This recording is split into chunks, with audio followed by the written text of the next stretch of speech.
Hvala lepa. Nekaj stališč v imenu Slovenske demokratske stranke.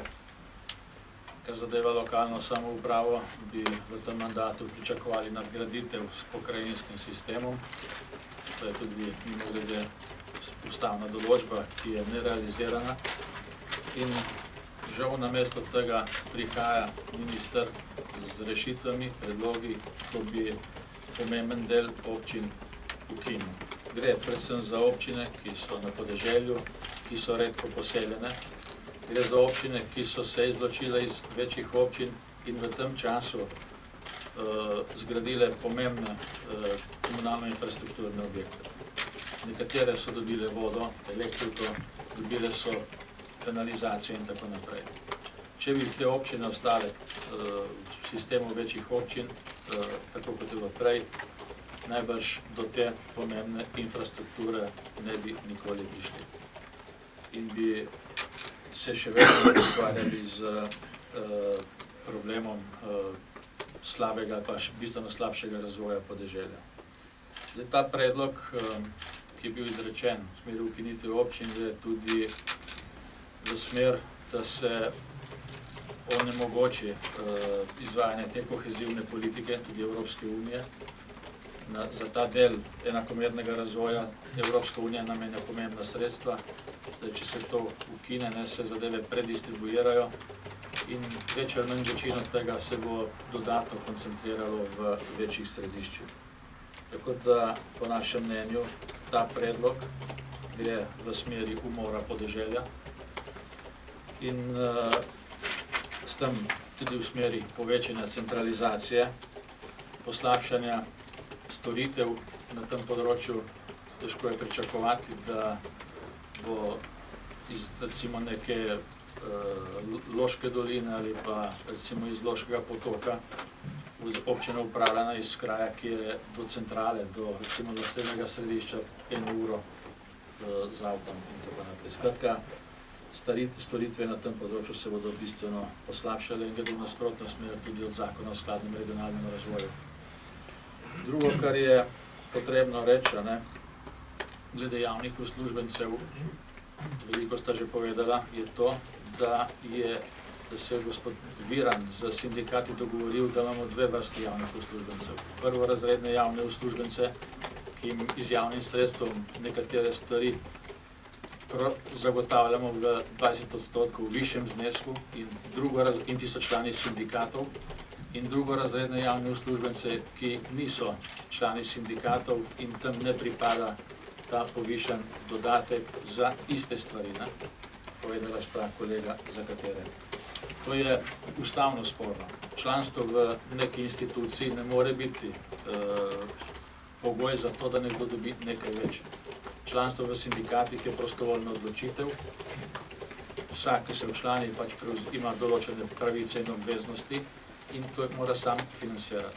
In je nedopustno, da se zlorablja državni proračun za to, da se stimulira naborništvo za včlanjevanje v sindikate. To pomeni najbolj točno to. Zdaj, kar zadeva izbrisane, oziroma javne uslužbence, še če dodam, je gospod Virant dejal, da bo izkoristil vsa pravna sredstva, takrat, ko je prišla ta odločba delovnega sodišča, ampak očitno vseh teh pravnih sredstev ni izkoristil, kajti zadnje pravno sredstvo je ustavna presoja odločitve sodišča in te se gospod Virant ni poslužil.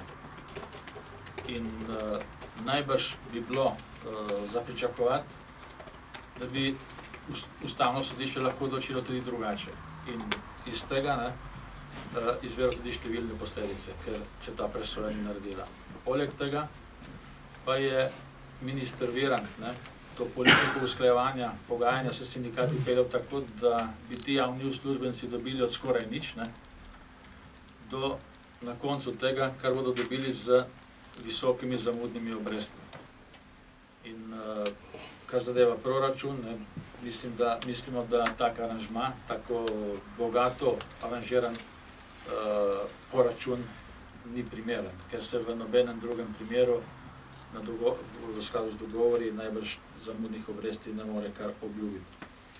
Kar zadeva pa tako imenovane izbrisane, oziroma tiste, ki so izbrisane iz evidenc, pa je minister Virant izredno lahkotno v zadnjih nekaj tednih popravil tisto prvotno ponudbo, kar zadeva višino odškodnin,